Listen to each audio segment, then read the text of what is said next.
welcome back to my channel. I'll do a bit of an introduction just in case you're new, because this is the diagnosis of what my 2-year-old has been just diagnosed with, obviously.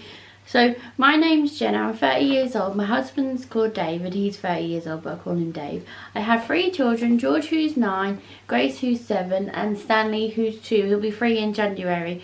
I'm now going to be talking about Stanley and what he's just been diagnosed with and what routes we've gone through to get to here. So if you're interested, please carry on watching. Right, so my son Stanley was born at 40 weeks plus 1 day.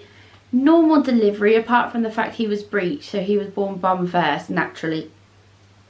My hips have never been the same.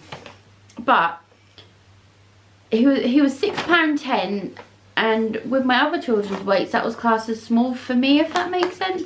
So George was £5.12, but he was 4 weeks early, and his weight at 40 weeks would have been 7.7, I think they said, which is fine. Grace was born a day before her due date, and she was £7.12.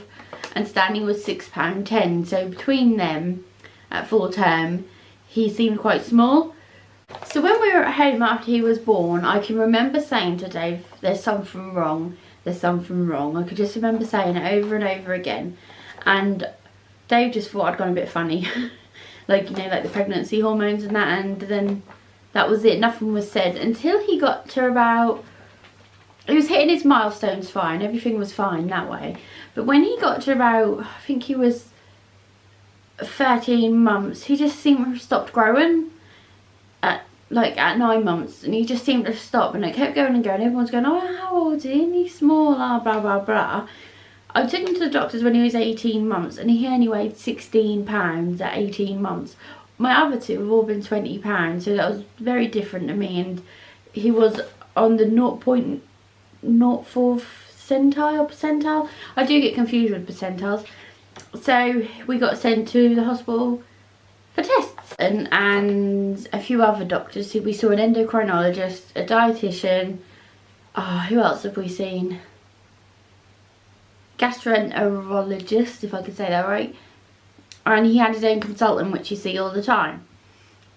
And all they kept saying was, because I'm only 5 foot, he's small because you're small. Which I understand he isn't going to be 6 foot if I'm short, I do get that. But my other 2 have all grown fine, normally, normal size for their age and height, etc. Which was, I thought was a bit strange. I know you can be small because your parents are small, but not stop growing. That's what so we kept arguing with that. And it went on and on and on. He's had blood tests, he's had allergy tests. They thought he was dairy, what's the word? Cow's milk protein allergies. What else happened? He's had x-rays to check his bone age. He's recently had an MRI, and that's how we got the diagnosis to, well, how long has it been? April, August. It was August 2000. Yeah, August 2017, the appointments all started, and we're finally today on the, let me just check, 6th of November, finally got his diagnosis, and someone has listened to us. Our local hospital has been absolute rubbish, apart from the dietitian, I have to say. Our hospital, useless. Our other, not local, but only half an hour away, has been amazing. I can't fault him. The doctor, he's rushed us through. He has been amazing, really good. I've got the letter right in front of me. I'm just going to get the thing up to say it, because I can't say it properly. Panhypopituitarism. What? Panhypopituitarism. If I can say that correctly. I will get him to say it on my little phone. Panhypopituitarism. Yeah, that. So, which means, where is it?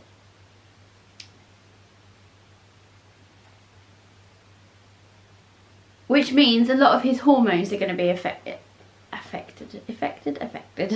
But on his letter today, he had his MRI scan on the 2nd of October, and that said they have showed his pituitary gland is posterior, ectopic posterior pituitary, hypoplastic anterior pituitary,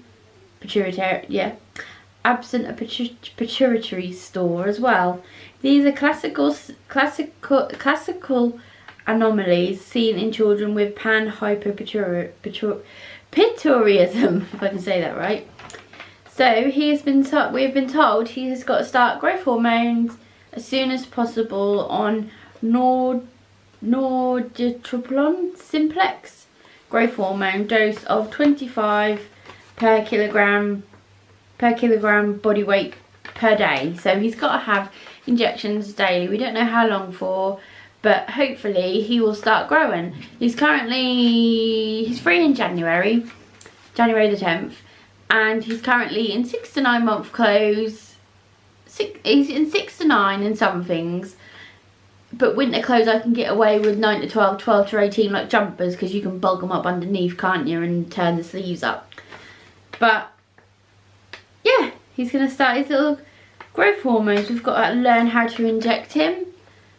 And if anyone wants to stay on this journey with us, please do, because it's going to be a scary one. But I'm glad we've got there in the end. We've had genetics tests, everything you can think of. My poor little boy's been through every test. We've had to pin him down for blood tests, stimulator tests, which to put a cannula in, that didn't work.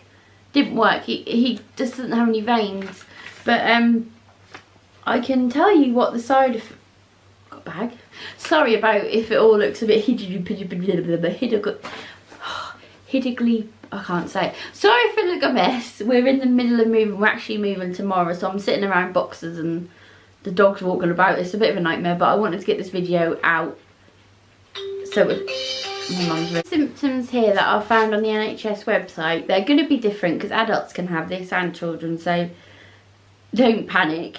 But the symptoms are fatigue, weight loss, decreased sex drive, sensitivity to cold or difficulty staying warm, decreased appetite, which Stanley can go all day without eating anything. He can have a lick of a yoghurt and then that's it. He won't want nothing else all day. He can go till the next day. Even if you put things in front of him, chocolate, donuts, anything, like, you know, what a normal kid would want to eat, he'll just leave it. So that's one of them. Facial puffiness, I don't think he has, I don't know.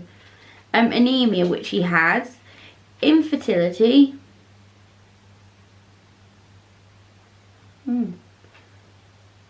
Obviously that won't affect Stanley now, I was just thinking for the future. Hot flashes, irregular or no periods, loss of pubic hair, and inability to produce milk for breastfeeding in women. Another one is decreased facial or body hair in men, and short stature in children, which Stanley has.